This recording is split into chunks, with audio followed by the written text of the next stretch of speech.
Gloire au Très-Haut qui nous donne toujours la force de tenir la route et nous permet d'être encore là dans ce studio pour vous apporter certainement la gaieté. Vous le savez, vous êtes à votre émission Porteuse de vie, émission dédiée à la femme et aussi à la famille. Shalom, Maman Gla. Shalom Daniel. Comment ça va? Je vais très bien, merci. Ça fait du bien d'avoir la femme toujours à côté d'une autre femme. Effectivement. Femme. Puisqu'on se retrouve pour échanger sur des questions qui intéressent les femmes. Oui. C'est important, mais on ne peut pas rester uniquement entre femmes. Il faut parfois aussi que les hommes soient avec nous. Ah oui, et quand ils sont avec nous, c'est toujours bien parce qu'on apprend. Exactement. Voilà, merci Maman Gla. Alors sans plus attendre, on va laisser la parole à Maman Gla et c'est la rubrique L'introïta.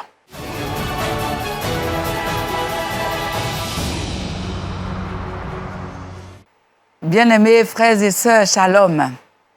Il n'y a pas très longtemps, nous parlions de comment être une seule chair dans le couple.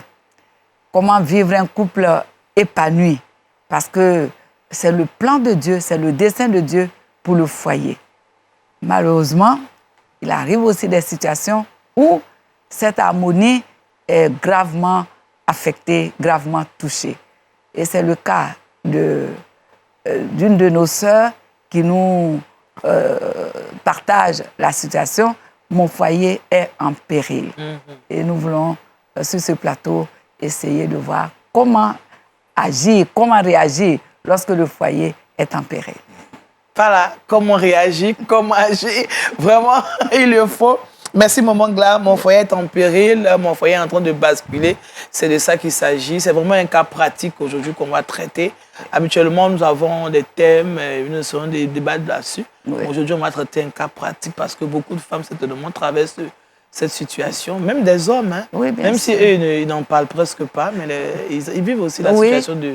Effectivement, beaucoup de femmes suivent l'émission, beaucoup de personnes, et se disent, si nous partageons quelque chose de ce que nous vivons, et nous croyons que ce qu'une personne vit, beaucoup d'autres, certainement, vivent la même chose. C'est ça. Et donc, en partageant, c'est une occasion qui est donnée pour que chacun ou chacune se reconnaissent tout simplement dans la situation. Merci Maman Gla. Avec nos invités, on va en parler. Nous avons avec nous Madame Diarra Souba Dorothée, elle est pasteur. Comment ça va, Maman Pasteur? Ça va très bien. Shalom à tous. Shalom. Merci de nous avoir invités. Ah, vraiment. Maman, vous allez parler un peu plus fort parce qu'on dit que quand les femmes sont à la chair, là, elles parlent. C'est ça. Ah. Elles parlent. Okay. Alors, vous venez de la Fondation Évangélique Victoire. On fait un coucou à Maman Akpa. Oui, à la prophétesse Akpa Landrise. Qui est votre responsable. Oui. Elle a aussi passé sur ce plateau pour nous donner aussi beaucoup de bonnes choses. Okay. Avec vous, nous avons avec vous un homme qui nous accompagne. Alors là, très bien. Avec lui, on ne veut même pas le laisser se taire. On ne veut pas qu'il se taise quand il prend la parole. Mais il doit se taire. Parce que le temps est compté. Il est encore avec nous aujourd'hui sur ce plateau, le bishop Jean Kitea, à qui nous souhaitons la bienvenue sur ce plateau.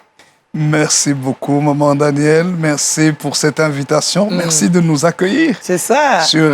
Dans cette émission Porteuse de vie. Vous êtes une bénédiction extraordinaire. Amen. Maman Gla. Que Dieu vous bénisse. Amen. Alléluia. Dieu vous bénisse. Amen. Alors, Bishop, tout à l'heure, Maman Gla a dit, c'est pas seulement les femmes. De temps en temps, on a les hommes aussi avec nous et vous faites partie de ces hommes qui nous enseignent. Merci pour cette grâce. Amen. Bienvenue à vous. Alors, on l'a dit, on parle d'un cas assez important, un cas pratique. Et sans plus attendre, je vais lire. C'est un courrier, Maman Gla. Je vais le lire. Il est de Irène. Elle dit « Shalom, je suis Irène. Je suis chrétienne, mariée devant les hommes et devant Dieu. Depuis maintenant 10 ans avec mon homme, nous avons 3 enfants. J'ai découvert l'infidélité de mon homme il y a 3 ans de cela. Malgré mes plaintes et même les interventions des personnes proches de notre couple, mon homme reste le même. Pire, nous n'avons plus de rapport sexuel depuis déjà 1 an. Il est toujours parti sans dire mot. Je vois donc mon couple se déchirer. Au jour le jour, je ne supporte plus la situation. Que faire? Aidez-moi. Voilà. Maman Gla a fait. On va y aller pour le petit débat.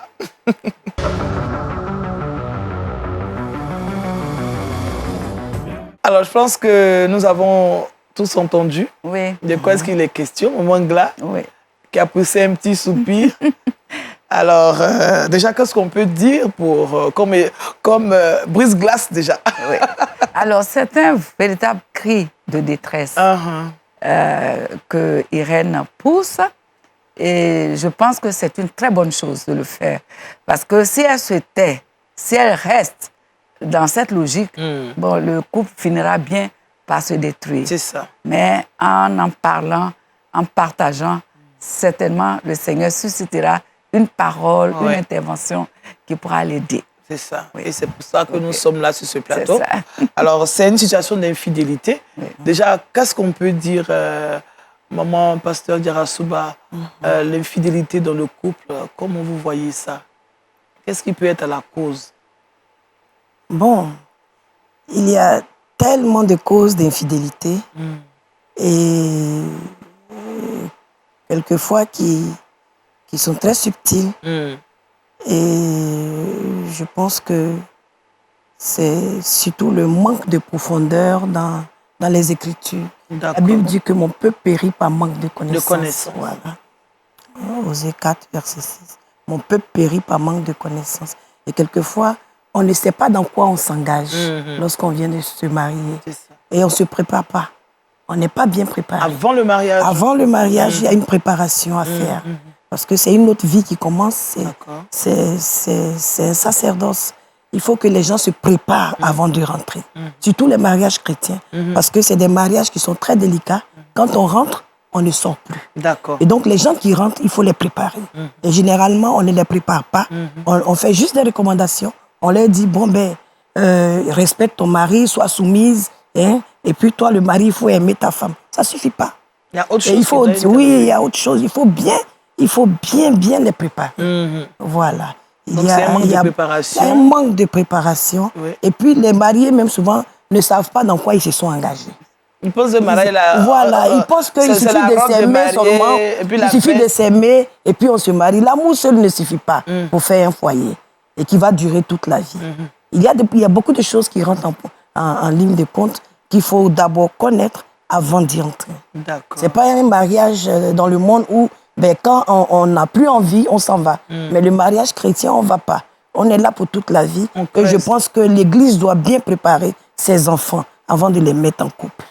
Alors, quand on écoute Pasteur Diarasuba, Bishop, on a l'impression que le mariage, surtout le mariage chrétien, qu'on fait bénir à l'église, c'est un peu comme une condamnation. Oh Au contraire, la Bible dit qu'il n'est pas bon que l'homme soit seul. Je lui ferai une aide semblable à lui. D'accord. Ah, il n'est pas bon que l'homme soit seul, je lui ferai. Ça veut dire par là que le mariage authentique qui va tenir le coup, Dieu est avec nous dans le mariage. Amen. C'est-à-dire, d'abord, le mariage chrétien, c'est deux chrétiens qui sont avec Dieu. Et qui, bien sûr, sont dirigés par le Seigneur pour se rencontrer. Et comme mon pasteur a dit tout à l'heure aussi, et qui sont préparés parce que Dieu a préparé Adam pour rencontrer Ève. Donc, et c'est important, cette préparation. Et c'est la raison pour laquelle nous, par exemple, moi, je ne fais jamais de mariage sans avoir préparé minimum pendant au moins 4 mois, minimum. Je dis ça, c'est le minimum. Là, c'est le minimum, 4 mois. C'est ce qu'il faut faire. Sans préparer les futurs mariés. J'ai plusieurs entretiens avec eux, avec le couple pour leur montrer les fondements du couple, l'importance de la communication, les rôles des uns et des autres, les finances, l'argent, et ainsi de suite. En fait, plusieurs domaines sur le mariage. D'accord. Parce que sinon, le mariage va à la dérive. Et le mariage chrétien, c'est la plus belle des choses. Amen. C'est pour ça que j'aimerais juste lire ce texte. D'accord, très rapidement. on va y aller. Le texte dans la Bible où il est écrit que Proverbe chapitre 5, un texte que j'aime beaucoup. Le verset 18, que ta source soit bénie et fais ta joie de la femme de ta jeunesse. Biche tes amours, gazelle pleine de grâce, sois en tout temps enivré de ses charmes, sans cesse épris de son amour. Il y a la place de l'homme, et il y a la place aussi de la femme. C'est que la femme, à un moment donné, elle est mariée au début, elle s'est fait très belle le jour du mariage. Et après, quand je vous vois ici, vous vous soignez, vous êtes très bien. Mais il y en a qui ne se soignent pas pour leur mari. Et alors, c'est normal quand il y a une autre... Enfin, c'est normal, ça ne devrait pas être normal. Quand il y a une autre qui se soigne là-bas, une autre qui attire le regard. Ouais. Parce que l'homme est attiré par ceux qui frappent le regard. C'est ça. La femme est attirée par ce qu'elle entend dans ses oreilles. Et c'est ça la différence. D'accord, donc vous êtes en train de nous dire que les causes, il y a d'abord la préparation, Ah, oui. et puis il y a aussi le manque de soins, tout ça, c'est des choses qui peuvent attirer, Plusieurs qui peuvent éléments. ouvrir la porte à l'infidélité Et dans le couple. le pasteur, mon pasteur a dit, il y a vraiment plusieurs portes Ouais. d'infidélité. Ouais. Plusieurs. Dans ce que notre bien-aimée Irène a dit, Ouais. une des causes que je trouve dans ce qu'elle a dit, c'est les plaintes. Les plaintes. Vous savez, l'homme n'aime pas les plaintes. La parole de Dieu nous dit clairement que vaut mieux une maison là où il y a la paix et on mange du pain sec qu'une maison remplie de viande et des querelles. Pourquoi est-ce que le Seigneur dit rendez grâce en toutes choses? Rendez grâce. La femme a un pouvoir pour retenir son mari. Si la femme, elle s'est mariée au départ, c'est que cet homme-là l'a désiré. D'accord. Mais maintenant, le problème, c'est qu'il faut garder, maintenir le désir de l'homme. Ouais. Et là, il y a plusieurs choses que la femme doit faire. La femme doit se soigner. Si la femme, ayant des enfants, elle doit se soigner. ne s'occupe plus Mais on se soigne, de son mari. Bishop, on se soigne. Oui, se soigner, ça veut dire par là, quoi. C'est se faire belle. Oui. Pas seulement pour le mariage, hein. Ok. Pas seulement le jour mariage. pour aller au culte, hein. Et pendant la semaine. Et pour son mari, on fait quoi? On se fait belle parce qu'on doit aller chercher du travail, aller à son travail. Est-ce qu'on se fait belle pour son mari? Non, chérie, je me suis fait belle pour toi aujourd'hui. Et tu vas quelque part? Non, non, je reste avec toi. Combien de femmes font ça? Ça, c'est un secret. Mais c'est important. Mais Bishop, non, on ne savait pas ça. Parce qu'à un moment là, Oui. ça aussi, on se dit qu'on est à la maison, on est à la maison. Oui, Heureusement. c'est vrai, maman. On est à la maison, on est à la maison. Mais l'homme, s'il vous voit toujours de la même manière, et quand lui, il est à l'extérieur, il voit des belles, bien habillées. À un moment donné, si on lui donne, on ne satisfait pas cette attente-là, c'est dangereux pour lui. D'accord. C'est pourquoi il est écrit, sois en tout temps enivré de ses charmes. Les charmes, la femme, Dieu a créé la femme de manière à ce qu'elle a beaucoup de charme. D'accord. Et c'est important qu'elle prenne conscience de cela pour éviter l'infidélité dans sa maison. Il faut que la femme ferme les portes. Alors, c'est vrai, le bishop a touché beaucoup de choses. Oui. Mais je voudrais aussi ajouter souvent aussi les difficultés au niveau de la vie intime. Ok. Souvent, quand il y a un handicap, Parce qu'elle a mentionné ça oui, aussi. à ce niveau, bon, cela peut ouvrir une porte. Et c'est pour cela que la Bible recommande dans le livre de 1 Corinthiens que l'homme ne se prive pas de sa femme, que la femme ne se prive pas de son mari. Mais là, la situation est là. Elle dit qu'elle a fait beaucoup d'efforts, mais les choses ne changent pas. Alors, puisque le courrier ne dit pas quels sont les efforts, elle voilà, a fait, et je voudrais encourager Irène d'abord, bien que ce soit elle qui se présente à nous, ce soit comme la victime, Oui. qu'elle-même, elle se remette en cause, en cherchant à son niveau qu'est-ce qui a bien pu constituer une porte. C'est ça. Voilà. Et puis, par la suite aussi, la prière.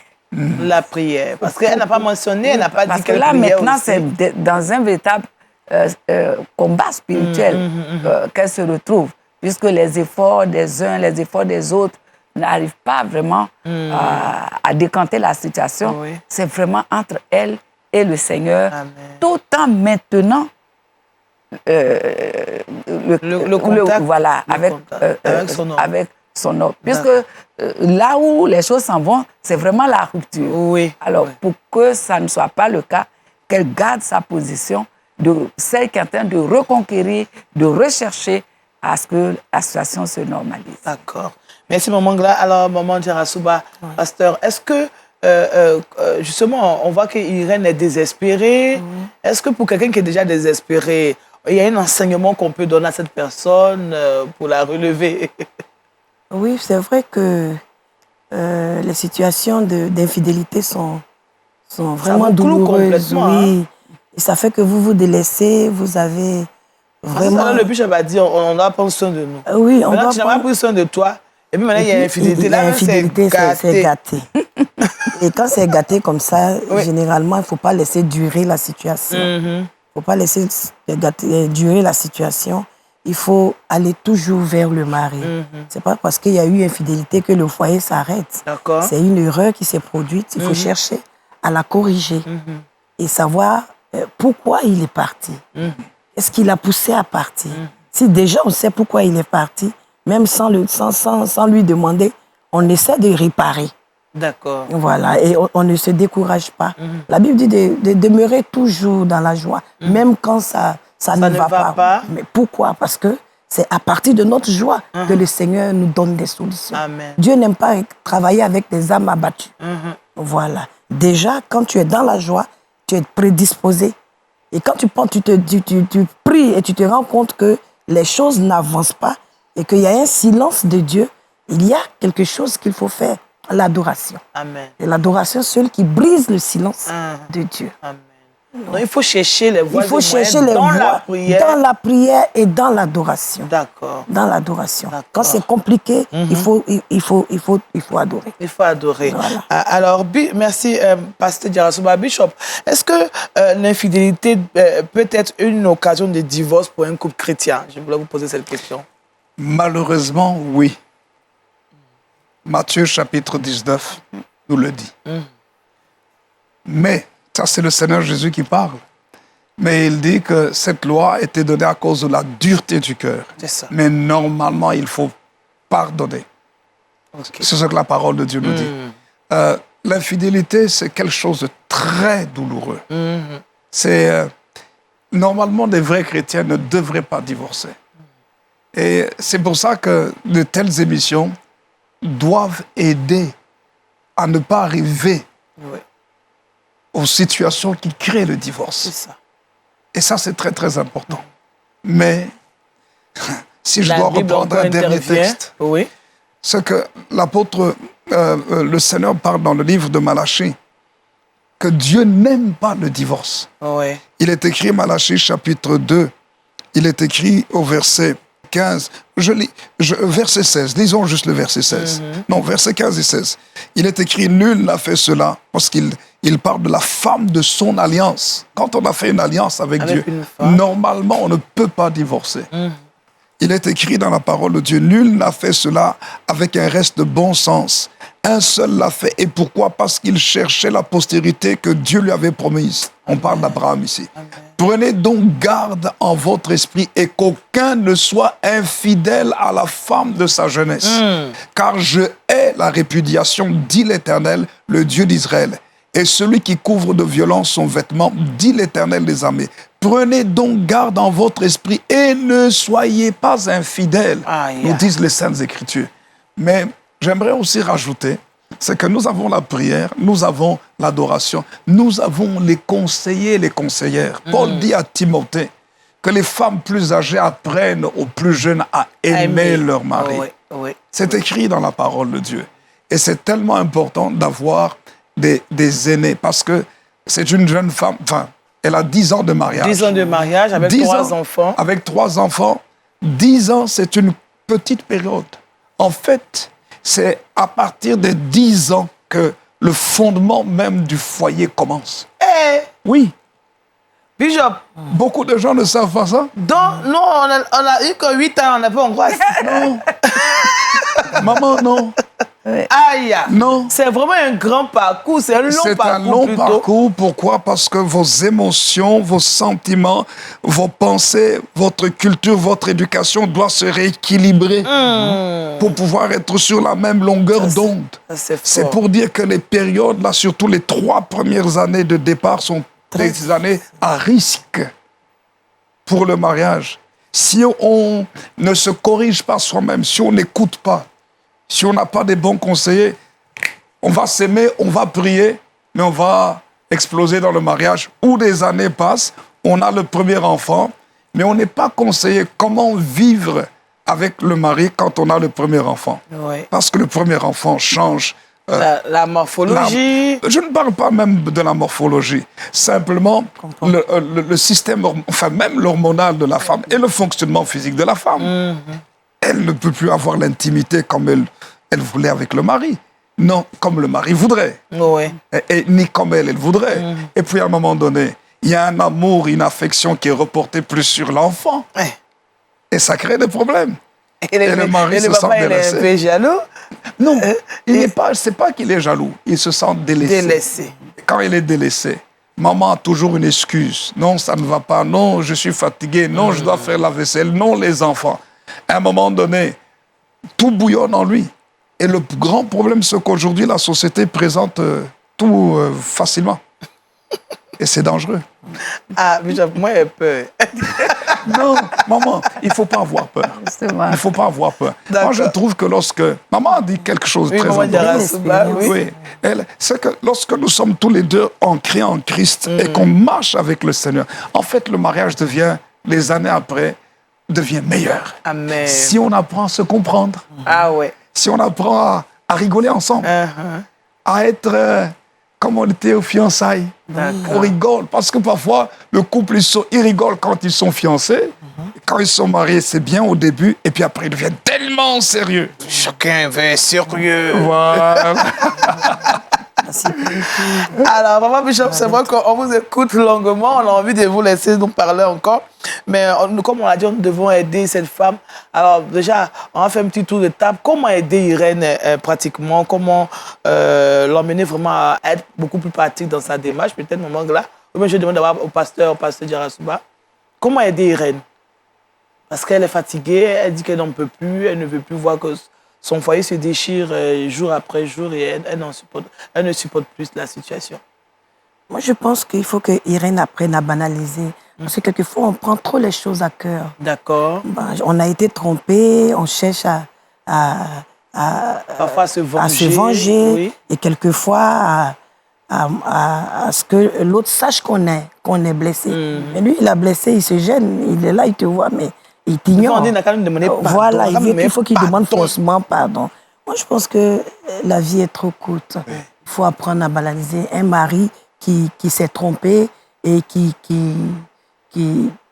regrette, il faut pardonner. D'accord. Comme papa a dit tout à l'heure, le divorce, c'est l'expression de la dureté du cœur. On ne peut pas dire qu'on veut divorcer parce que tout de suite, monsieur nous a trompés. Bon, quelquefois, ce n'est pas de sa faute. Ce n'est pas que je leur trouve des circonstances atténuantes. Mais je me dis qu'ils sont agressés. Eux aussi, ils sont agressés. Ah, des vies des yeux. Eux aussi, ils sont agressés. C'est vrai qu'ils sont chrétiens, mais quelquefois, il y a des l'agression. Voilà, des agressions qui oculaires. sont... Voilà. Et quand tu n'as pas l'habitude de t'amuser avec ton mari, de banaliser, Oui, c'est des choses qu'il ne peut pas te dire. Oui. Mais quand tu as l'habitude de plaisanter avec lui, il y a une il certaine peut te dire, complicité qui s'installe. regarde, elle me drague et tout. Voilà. Et puis vous en riez. Oui. Mais il y en a qui, tout de suite, on lui dit là, elle s'en va se battre. Est-ce que vous voyez? Il faut apprendre à jouer avec son mari, apprendre à banaliser, à ne pas prendre toutes ces choses-là à cœur. Voilà, il est tombé. La Bible dit c'est mieux d'être deux que d'être seul. Comme ça, quand il tombe, tu le relèves. Généralement, les femmes, elles tiennent. C'est les hommes qui sont un peu légers, mais il faut les aider. Il faut les aider. Il faut les aider. Donc, surtout quand il y a des enfants, il faut les aider. Irène doit Parce que aider les son enfants nous regardent. Quand à un certain moment où ça ne va pas que vous divorcez, mais quel exemple vous donnez aux enfants?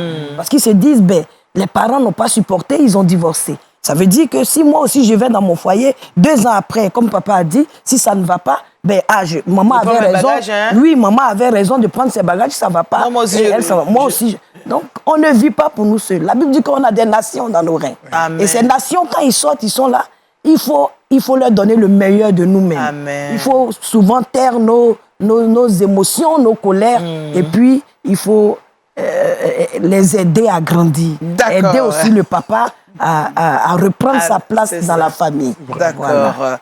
Merci, Maman Yarasuba. Alors, deux choses importantes. Oui. Une des choses qu'on a dites au début, c'est que dans la vie de couple, souvent, on ne mesure pas ce en quoi on est en train de s'engager. D'accord. Et on reste un peu sur la dimension humaine des choses.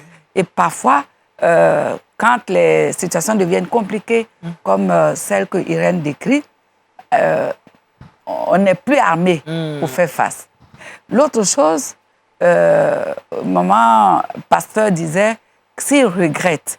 Mais dans le cas qui nous est présenté, il n'y a pas de regret. Il ne dit rien. Et c'est comme si la situation est normale. Normal, ouais. Mais la chose que je voudrais encore dire pour ajouter, c'est que quand un homme est dans cette situation, ce n'est pas un ami qui va l'aider. Ce ne sont pas les parents. Souvent, le fait qu'il y ait une deuxième, bon, ça multiplie encore les chances que l'autre commence à faire des gestes qui mettent la famille encore plus en confiance et pour enfoncer le mari. Or, l'aide que Dieu lui a donnée, c'est sa femme. Même si c'est elle qui est victime, même si c'est elle qui souffre la douleur, parce qu'effectivement, c'est quand même la plus grande douleur qu'on puisse causer à une épouse. Mais même là, sa mission d'aide à son mari ne s'arrête pas. Et c'est pourquoi il faut aller au-delà de la considération humaine. L'orgueil est blessé, bon, elle se sent humiliée, mais c'est là aussi où, en rencontrant Dieu, en mettant Dieu au-devant de ce combat, en essayant bien sûr d'améliorer ce qu'elle doit humainement améliorer, alors ça va constituer non seulement une victoire pour elle-même, d'abord la blessure, elle va pouvoir mieux supporter et puis au bout, rattraper, ramener son mari. Amen. Bishop, un mot à dire? Je pense que Irène devrait retourner au début. Qu'est-ce qui a fait que son mari l'attire? D'accord. Ou que son mari soit attiré par elle. Ça, c'est une première chose. Deuxièmement, c'est de prendre son mari comme étant son mari. Parce que si se sont mariés devant Dieu, c'est une alliance. Donc, il lui appartient. J'aime mon épouse parce qu'elle me dit toujours, tu es mon mari à moi. Quand on dit ça, ça veut dire par là, tu m'appartiens. Et c'est une réalité. Il faut apprendre à déclarer ça, c'est mon mari. Troisièmement, le diable attaque les couples très sérieusement. Il y a des esprits qui sont spécialisés pour la destruction des couples. Si on n'est pas sensible au Saint-Esprit pour dire maintenant là, le Seigneur me montre qu'il y a une attaque sur mon foyer, le couple va tomber. Il faut chasser les démons. Et ça, c'est une réalité. Et là, aussi bien, le diable attaque aussi bien les femmes que les hommes. Les hommes dans la société dans laquelle nous sommes ici. Et puis, il y a plusieurs éléments. Il faut aussi de la sagesse. Vous savez, aujourd'hui, quand vous allez dans les fêtes, les jeunes femmes sont avec des fentes jusque-là. Non. Non, je suis désolé. Je suis désolé. Pourquoi? Parce que ça crée des histoires. Donc, ça veut dire par là, les agressions, comme on a parlé tout à l'heure là, ça crée des problèmes.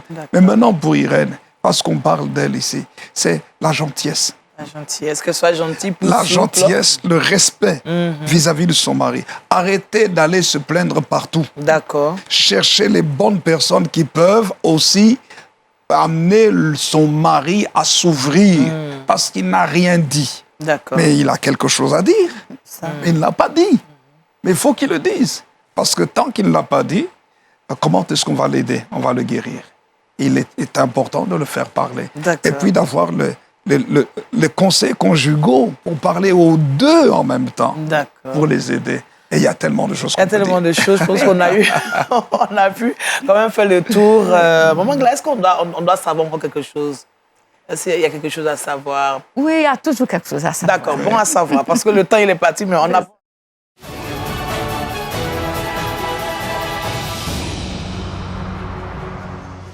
Oui, Irène, la situation semble véritablement désespérée telle qu'elle est décrite.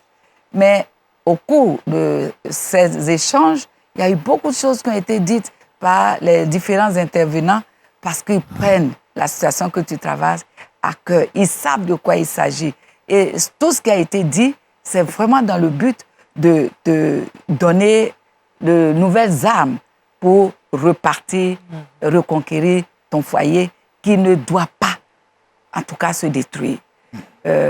Vous avez des enfants, c'est important de te battre pour ces enfants. Et c'est important de te battre pour ton mari. Et que le Seigneur guérisse ta blessure. Et le maman pasteur disait, il faut banaliser. Ce n'est pas évident, mais quand le Seigneur s'y met, on arrive à le faire. Alors, il n'y a vraiment pas de quoi désespérer. Le Dieu que nous adorons, c'est le Dieu de la résurrection. Alors, courage, et les choses vont revenir. Sois béni. Amen. Ce sera donc notre prière finale. En tout cas, Irène, on espère que tu auras bien compris tout ce qui a été dit sur ce plateau. Merci à Mme Madjara Souba Dorothée, pasteur à l'église évangélique Victoire. Voilà. Merci à notre bishop Jean Tchitcheya qui nous fait passer des moments merveilleux. Et merci à Maman Gla qui aussi, avec ses conseils avisés, nous sommes très, très, très aveuvrés. Que Dieu vous bénisse et puis on se donne rendez-vous la semaine prochaine. Au revoir.